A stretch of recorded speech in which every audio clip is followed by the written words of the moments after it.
हमारा ये शरीर चलता है विभिन्न पोषक तत्वों से मिलने वाले एनर्जी के कारण से। अगर ऊर्जा ना रहे तो हमारा शरीर बिल्कुल काम ही नहीं करेगा। हमारे शरीर के जो 12 मुख्य तंत्र हैं वह सभी ऊर्जा पर ही चलते हैं और हमें ऊर्जा मिलती है भोजन से, भोजन के ऑक्सीकरण से।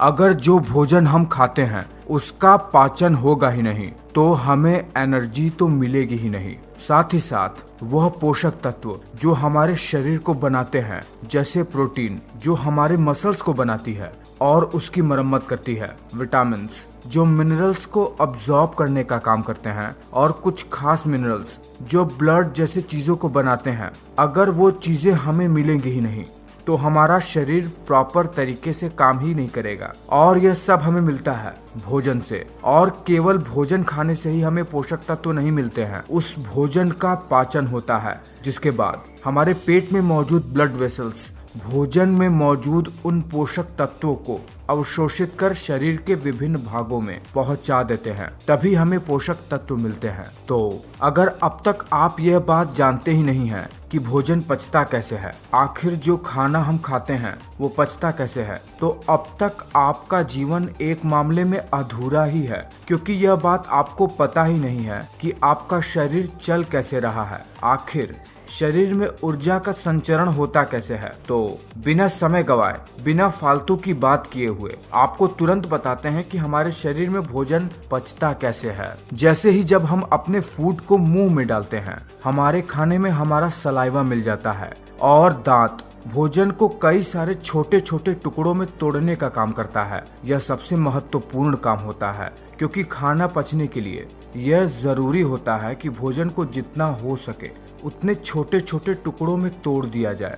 फिर इन टुकड़ों के ऊपर हमारे मुंह में ही मौजूद, जिसे कहते हैं बकल कैविटी, उसके अंदर ही दांतों और जीभ के बीच में सैलिवरी ग्लैंड पाई जाती है, जिससे सलाइवा निकलता है। यह सलाइवा भोजन के साथ मिलकर भोजन को बहुत ही ज्यादा मुलायम बना देता है। सलाइवा में ऐसे केमिकल मिले होते हैं जो फूड को ब्रेक डाउन करते हैं। उसके बाद जैसे ही यह भोजन हमारे जीभ पर आता है, हमारे जीभ में मौजूद टेस्ट बर्ड्स इसके स्वाद को हमारे ब्रेन तक पहुंचाते हैं। उसके बाद ही ये स्मूथ फूड जो कि सलाइवा की वजह से हुआ है, वो भोजन की नली से होते हुए, जिसे इसोफेगस कहते हैं, एक बैग लाइक स्ट्रक्चर जो कि स्टमक होता है, वहां पर जाता है। और जैसे ही भोजन स्टमक में जाता है, वहां से शुरू होता है भोजन का असली पाचन। पर खास बात यह है कि जब हमारा भोजन हमारे भोजन नली से हमारे पेट की तरफ जाता है, तब यह एक खास प्रकार की मूवमेंट, जिसे पेरिस्टालसिस कहते हैं, उस मूवमेंट के तहत हमारे पेट में जाता है,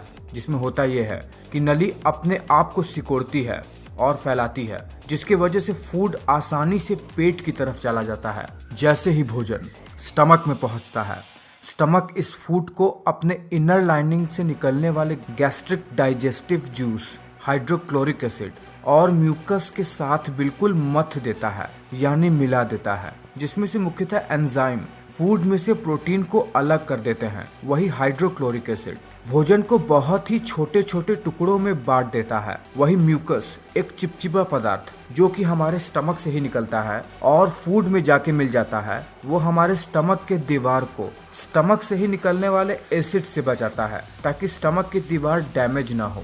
स्टमक में से निकलने वाले हाइड्रोक्लोरिक एसिड की वजह से पेट में मौजूद और फूड में मौजूद कुछ हानिकारक बैक्टीरिया हमारे पेट में ही मर जाते हैं, जिससे बैक्टीरिया हमारे शरीर को बहुत ज्यादा डैमेज नहीं पहुंचा पाते हैं। अगर आप इस चित्र को ध्यान से देख पा रहे हैं तो आप देख रहे हैं कि स्टमक से जुड़ा हुआ है हमारा स्मॉल इंटेस्टाइन, यानी हमारी छोटी आंत, हमारा फूड जो कि पेट में ही मौजूद कई सारे डाइजेस्टिव गैस्ट्रिक जूस के साथ मिल जाता है। उसके बाद इसमें मिले हुए मिक्स मटेरियल को काइम कहा जाता है, और यह काइम अब स्टमक से स्मॉल इंटेस्टाइन की तरफ बढ़ने लगता है। इस पूरे प्रोसेस में लगभग 2 घंटे का समय लगता है, जो कि अलग अलग फूड पर निर्भर करता है। जैसे ही ये भोजन स्टमक से छोटी आंत की तरफ बढ़ता है, इसमें और भी कई तरीके के केमिकल रिएक्शन होने लगते हैं। हमारी छोटी आंत लगभग 7.5 मीटर तक लंबी होती है, जो कि बहुत ज्यादा कॉइल्ड स्ट्रक्चर होता है, यानी बहुत ही कॉम्प्लेक्स कॉइल्ड स्ट्रक्चर होता है हमारी छोटी आंत का। छोटी आंत भी 3 भागों में बटा रहता है। सबसे ऊपर का भाग जिसे कहते हैं डुओडेनम, उसके बाद स्मॉल इंटेस्टाइन का दूसरा भाग आता है जिसे कहते हैं जेजुनम, फिर आता है स्मॉल इंटेस्टाइन का सबसे आखिरी पार्ट इलियम। जब फूड स्टमक से स्मॉल इंटेस्टाइन में आता है तो वो सबसे पहले डुओडेनम में आता है, जो कि सबसे इम्पोर्टेंट पार्ट होता है छोटी आंत का। इसमें लीवर से आया हुआ बाइल जूस और पैनक्रियास से आए हुए पैनक्रियाटिक जूस फूड के साथ मिल जाते हैं। लीवर से आया हुआ बाइल जूस जो कि स्टमक से आए हुए भोजन के साथ मिल जाता है, उसके वजह से भोजन में मौजूद फैट्स अपने छोटे छोटे फैटी एसिड के स्वरूप में बदल जाते हैं, जिसकी वजह से इनका अब्जॉर्प्शन शरीर में आसान हो जाता है। वही पैनक्रियास से निकलने वाले पैनक्रियाटिक जूस की वजह से कार्बोहाइड्रेट, शुगर और ग्लूकोज में टूट जाते हैं। वही प्रोटीन अमीनो एसिड में टूट जाते हैं।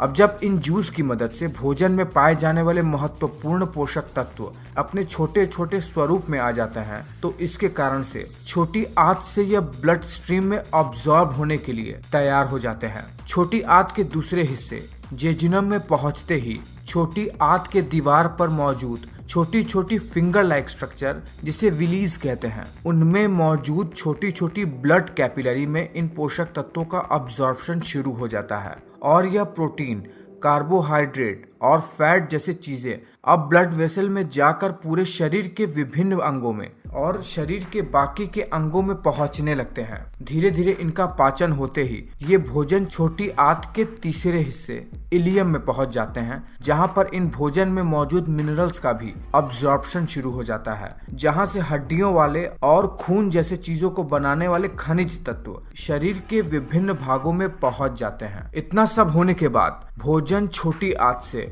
बड़ी आंत की तरफ बढ़ जाता है, जहां पर हमारे शरीर के लिए पानी का अब्जॉर्प्शन होता है और कुछ ऐसे मिनरल्स जो छोटी आंत में अब्सॉर्ब नहीं हो पाए थे वो बड़ी आंत में से होकर ब्लड स्ट्रीम में चले जाते हैं।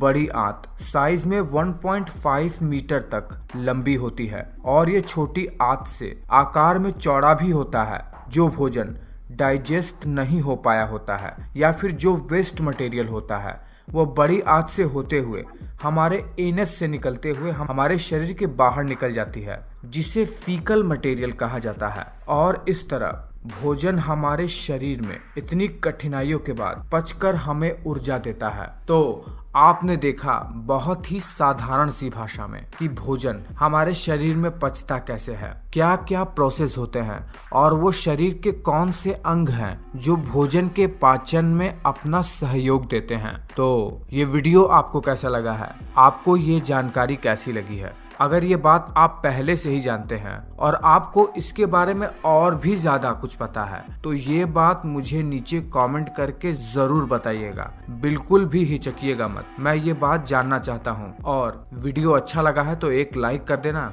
और इंतजार कीजिएगा मेरे अगले वीडियो का। उम्मीद करते हैं अगला वीडियो आपको और भी ज्यादा अच्छी जानकारी दे पाने में सक्षम हो पाएगा। मैं मिलता हूँ आपसे अगले वीडियो में।